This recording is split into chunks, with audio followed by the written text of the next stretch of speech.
आज हम लेंस के फोकस और आवर्धन क्षमता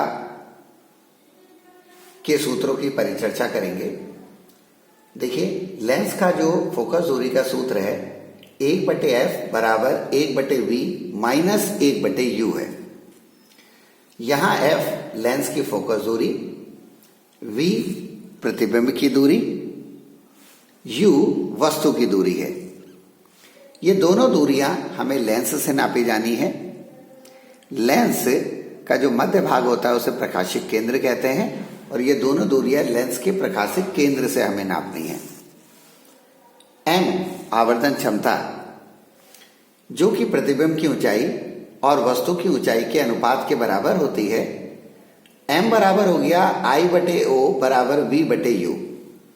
अगर आप इन सूत्रों की दर्पण के सूत्र से तुलना करें तो दर्पण के सूत्र में यहां प्लस का चिन्ह था, 1/f बराबर 1/v प्लस 1/u, जबकि लेंस के सूत्र में यहां माइनस का चिन्ह है।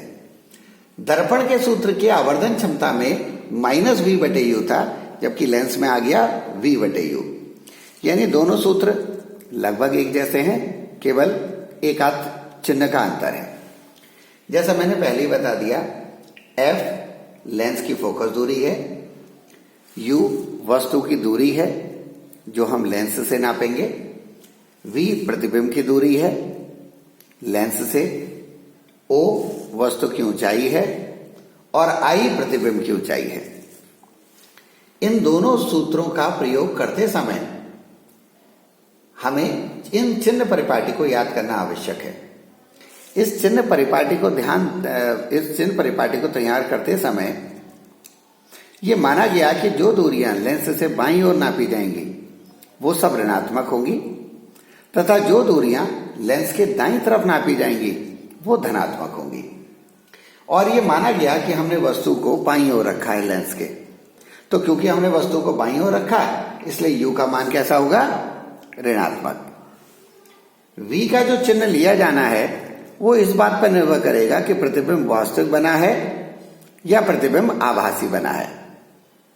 क्योंकि लेंस पारदर्शी होते हैं तो लेंस में वास्तविक प्रतिबिंब वस्तु के दूसरी तरफ बनेगा, इसलिए v का मान लिया जाएगा धनात्मक। लेंस में आभासी प्रतिबिंब वस्तु की तरफ बनते हैं, इसलिए उस समय v का चिन्ह लिया जाएगा ऋणात्मक। दर्पण और लेंस के चिन्ह परिपाटी में केवल v के चिन्ह एक दूसरे के विपरीत हैं, बाकी u, f, m इन तीनों के जो चिन्ह परिपाटी है वो दर्पण और लेंस में एक जैसी है। f जो फोकस दूरी का चिन्ह है वो इस बात पर निर्भर करेगा कि हमने कौन सा लेंस प्रयोग में लिया है। अगर हम उत्तल लेंस लेंगे तो उसकी फोकस दूरी धनात्मक ली जाएगी, जबकि अवतल लेंस की फोकस दूरी ऋणात्मक। जो हमारी आवर्धन क्षमता है उसकी चिन्ह परिपाटी इस बात पर निर्भर करेगी कि बनने वाला प्रतिबिंब कैसा है। अगर वो आभासी प्रतिबिंब है, आभासी प्रतिबिंब सीधे होते हैं तो आप उसकी आवर्धन क्षमता धनात्मक ली जाएगी। अगर प्रतिबिंब वास्तविक होगा तो वास्तविक प्रतिबिंब उल्टे बनते हैं तो हम उनकी चिन्ह परिपाटी में हम आवर्धन क्षमता को ऋणात्मक चिन्ह के साथ लेंगे। इन दोनों सूत्रों को याद करके और चिन्ह परिपाटी को याद कर हम लेंस के ऊपर दिए गए आंकिक प्रश्नों को आसानी के साथ हल कर सकते हैं।